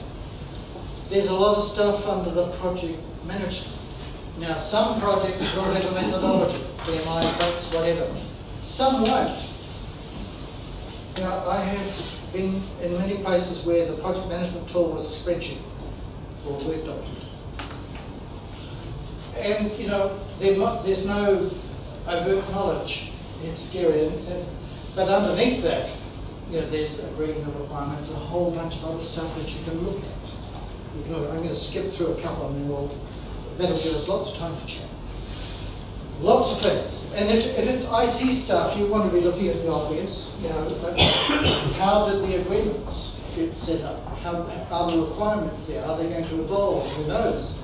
Statement of work. Is there a project plan? Implementation? A lot of stuff. You guys can type a project in analysis. as much as you wish. I would say do as little as you can. Less is more. Sometimes with a project success, you can have all of this stuff. You know, change management, change control, issues register, risk register, contingency planning, all of that. And it doesn't add any value. So use what you need to get it done. Not necessarily everything by the book, would be my advice. Otherwise you'll kill the project with too much management. Two more. Execution. There's a whole bunch of stuff that needs to be done in execution. My favourite story about execution, in 1998 we put a man on the moon, or rather America put a man on the moon. It turned out that 3% of it was planning. 97% of it was course correction.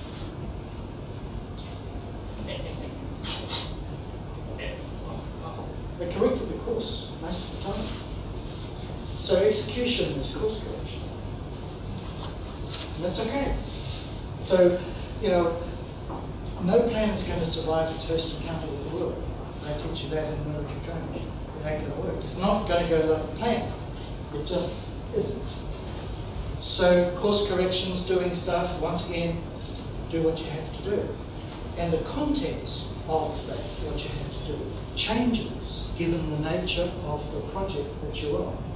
Is it a web-based project? Is it a piece of software application? Is it an ERP implementation? You've got to go where that takes you. So can't give you a definitive tick every box for every project thing. It's got to be intelligent thought, as little as possible, but as much as necessary. Like a mathematical proof. Okay. We need, I'm not going to ask, I'm going to show you one on the slide. So, now we get to the real thing that Scott and I believe is one of the majors around project success for otherwise. And it's this little lot. Stuff at the bottom is a big giveaway. It's in bold. And it's all about project success. If you deliver the benefits that the project is set up to achieve, you are successful. Whoever stopped a project that was delivering business benefits because of budget? Did Vodafone overspend on the Salesforce.com project? Yeah. Did they care? No. So budget is a tool. You can use it to kill a project that's never going to work. The problem that you face, of course, is that the concentration, the fashion, is that projects are now having to be on time and on budget. Full stop. And that's a real shame. Because what actually makes a project successful is the business benefits that it produces. One of the challenges is that those business benefits are frequently not realised. Certainly not in the time frame of the budget. They usually come after. So what is the time frame of your project? It should include the realisation of the business benefits. So who has project plans that say that? None of them. I think we found something here, Scott. Yeah, I agree. That's a very good statement. Like from the IT world of doing what I've been doing, and I've always try and implement and set in the mind, you've done this process, well, you're about to do the change, but you actually consider what's going to happen in 2, 3, 4 years' time. The productivity is going to be made from it.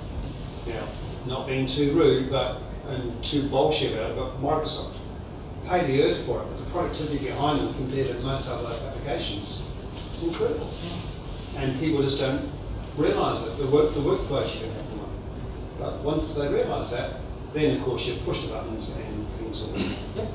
And how do you measure it? The time frame of the measurement. Like, let me give you a quick example. So we're putting in this system, going back to a point you made very validly earlier, which was you get a bunch of people in, you do the process analysis, you write the software, the team does it, it works, you fire the team, and then you fire the people that it displaces, and you move on, and life is good. Happens a lot. Happens quite a lot. In fact, it happened to a colleague of mine. There was a project for an operation called the Localist, one of the last guns of other locators. New Zealand Post, Yeah.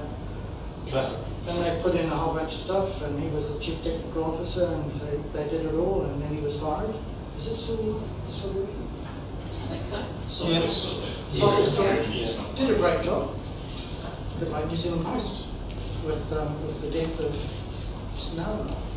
They produced this amazing directory. You can't even open. Simple as it may be. But whoever designed that was a simple thing like that, let alone the back end. And because the business that I worked with and a few of my colleagues were hammered by localists like 2-3 times a week. And it was amazing for salespeople to the end of the day, but I could tell though that this is not going to work. You could see all it's a product life extension project. The way it used to be will continue if we do it smart. Difficult. So, this is the problem. How do you measure the delivery of business benefits? Now, I got to learn about business benefits when I did, I operated as the program manager for a company called Siemens Energy, who were invited by a New Zealand organisation to provide support, third-party support for electricity lines. So the Germans came in, set it all up, They had a mixed joint venture with their major customer. It didn't go well. The customer couldn't pull their hands out of operations up to the armpits, and Siemens eventually left. Hurt. Not happy. Cost them zillions. But they had this incredibly good project management technique, which, to my shame, I had never heard of. It's called realising the business benefits. And your financial system should be capable of identifying those. If it's not, you're guessing. Identifying or recording? You can't record them unless you identify them. So, for example, if you're going to say, this project is going to reduce our workforce by 10 people, I would come in and say, are those 10 people still working for you? And you would say, yes, but we're doing other things. So, already. Sort of thing. So, benefits take longer than the project lifecycle to achieve, but strong advice, if you can, don't call the project complete until some understanding of the business benefit flow has been identified. Because that's what you do with these things. You don't do a project just to keep the business analysts and the project managers and the suppliers getting their latest stuff into your organisation. But having said that, let me be realistic about suppliers. Incredibly useful resource. Incredibly useful. And if you don't keep up with the changes in tech as a business, you'll probably go out of business. So if you're ever running an RFP process, my advice to you is don't specify what you want. Ask what you can have. Because until you understand what it is that is possible, you shouldn't be making up your mind about what you want.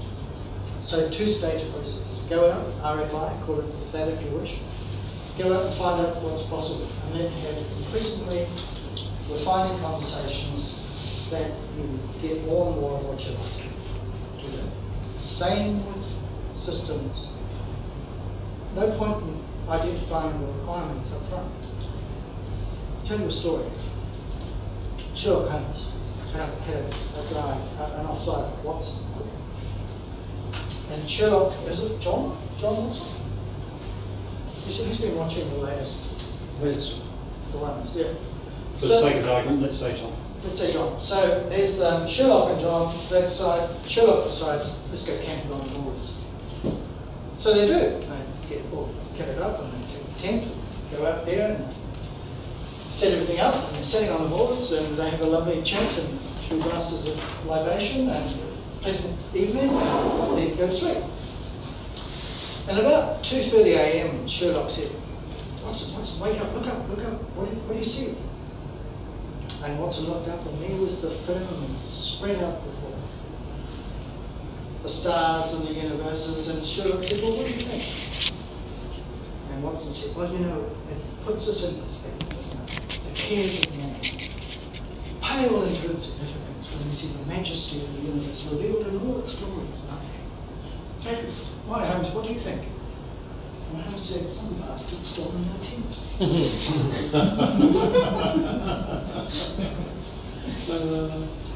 So you've got to be real about what's happening. Rigorous and real. Because once you've done this, look, it's absolutely fine. If you got the business benefits, who cares about the time? Well, you do to a certain extent, but you can get the benefits before the time. If you've got the benefits that you're aiming at, stop the project. You don't have to complete it. Or extend the benefits. The reason why you do projects is to get the business. Really, really, really. And yet what I hear from you saying is that that's not factored into your budget. I said I'd learn more about this than you guys.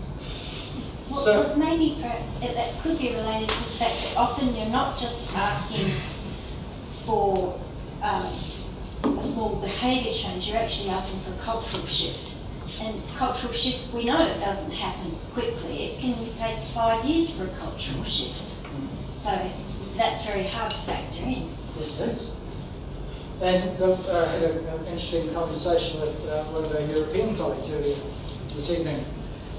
And, you know, the corporate, if the only reason for doing stuff is the corporate driver in pursuit of profit, you have myself. Yeah, you're right. I remember when health was a service. I really did. I acknowledge fully that efficiency is an important thing. But what's going to happen when there's no more retail? A lot of it's online. What are those people going to do in the mall in the weekend?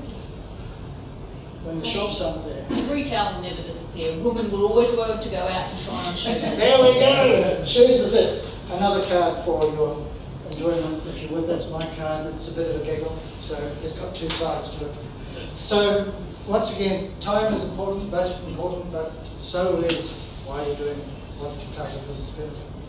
Which kind of leaves us lots of opportunity to have a chat in the last couple of minutes. And this is what I'd say in summary.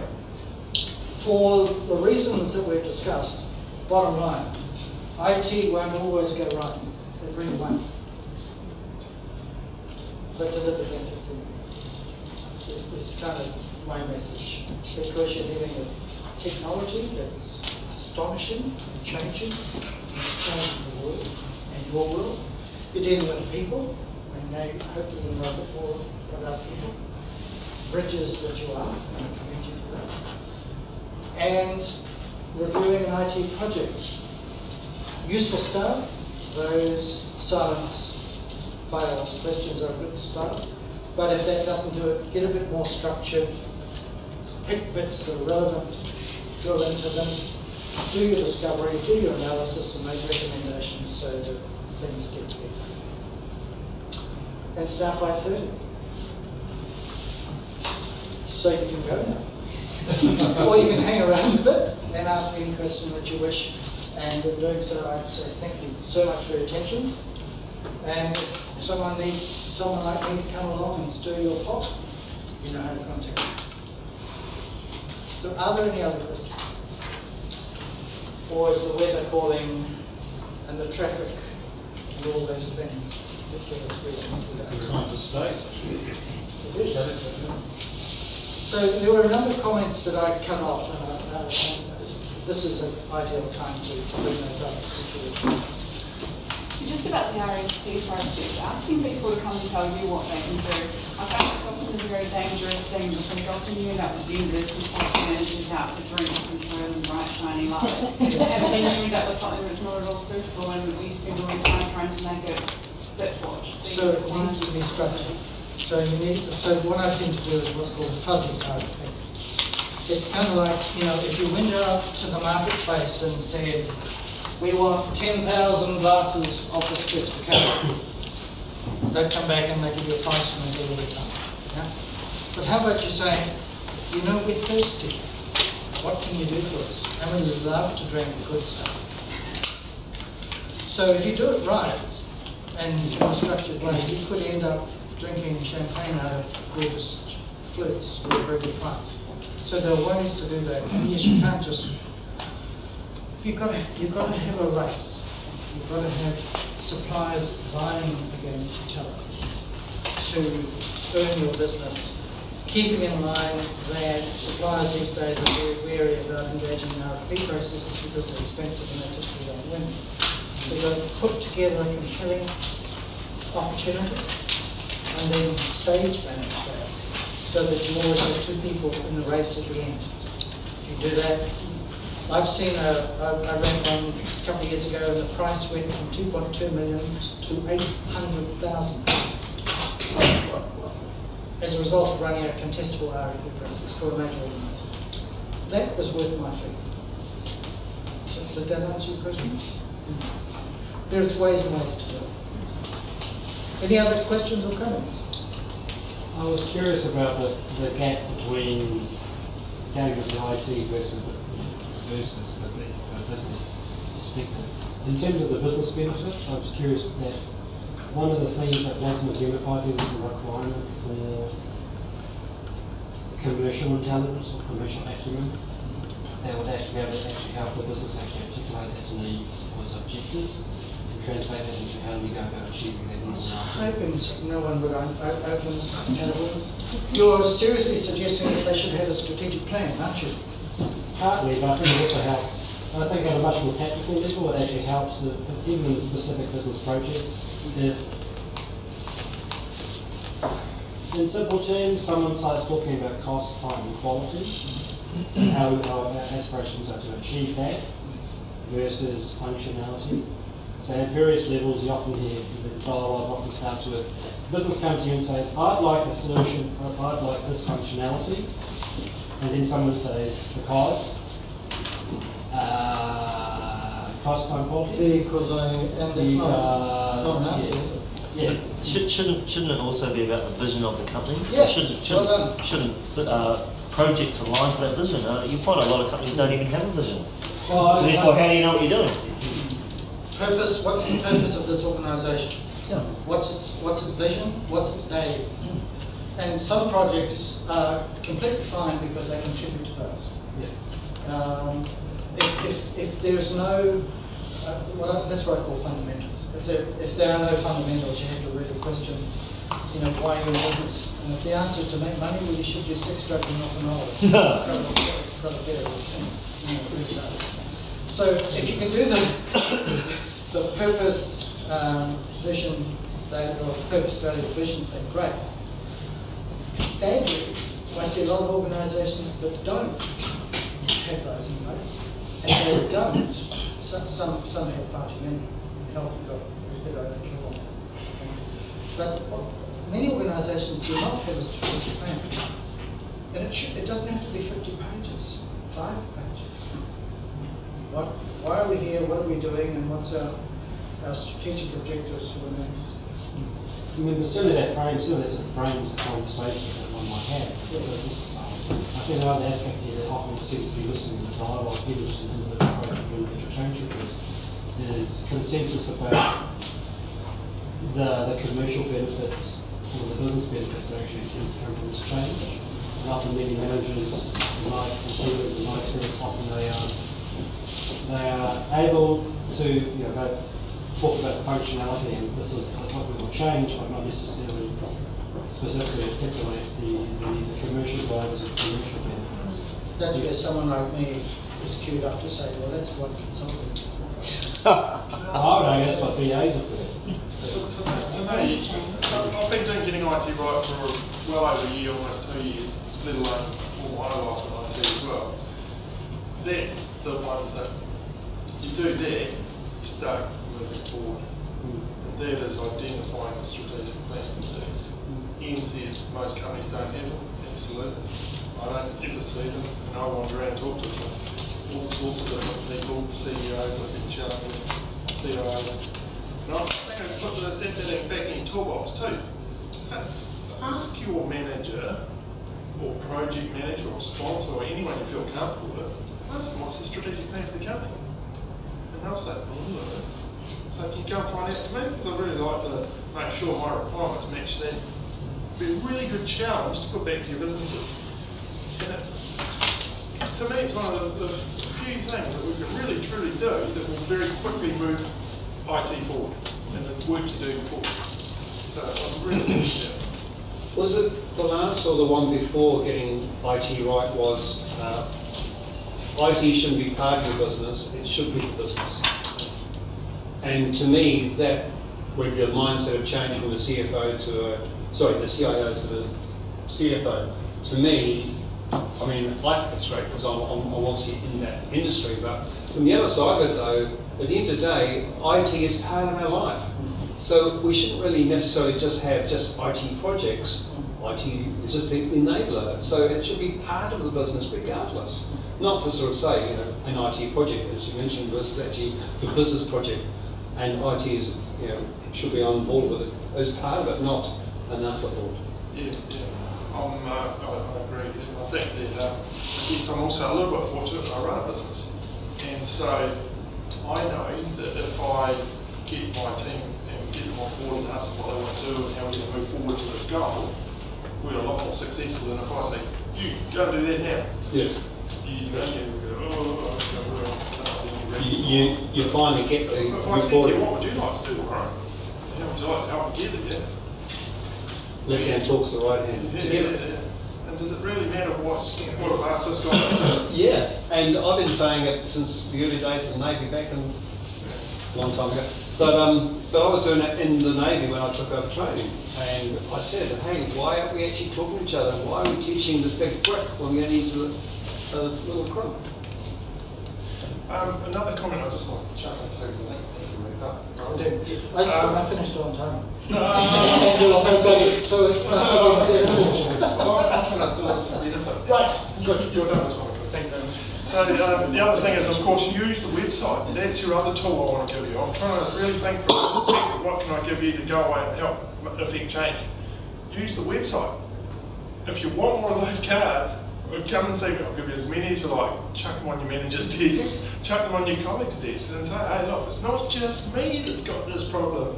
All my colleagues do too. Not just this company, but the whole blooming nation, if not the world. So you're not alone. You are not alone.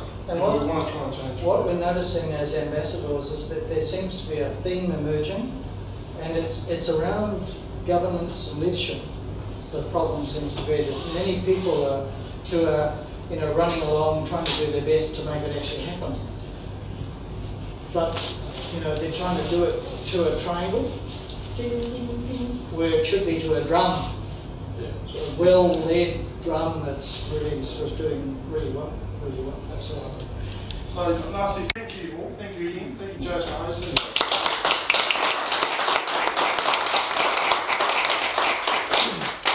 Well, finally, that was great, Ian. I think I don't know what I'm going to do with the answer, but at least I know what questions I need to ask.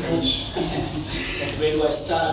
I guess the only thing I would say is that the only comment I'll make is my experience is that most of the time the review of the project is done at the end of the project, and I think by the time the ship is sailed, I guess. So I guess I would personally like to see people reviewing the project during the project rather than at the end, because as I said, half of the time it should be course correction. So if you do the reviews so often, whatever it is, then actually you can take the right measurement and people are more aware. Ask those questions. Those questions are, yes. Silence fails questions. You have a bit of fun on your projects, don't you? Oh yeah.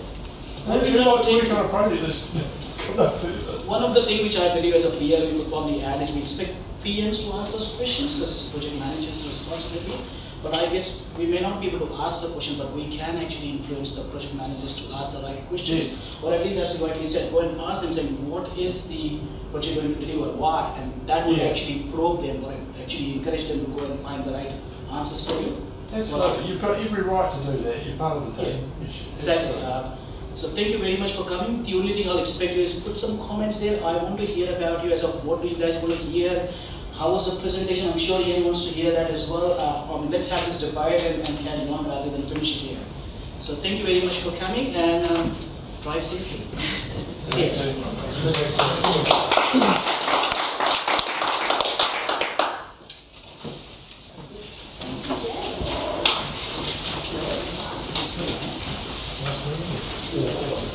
Yeah.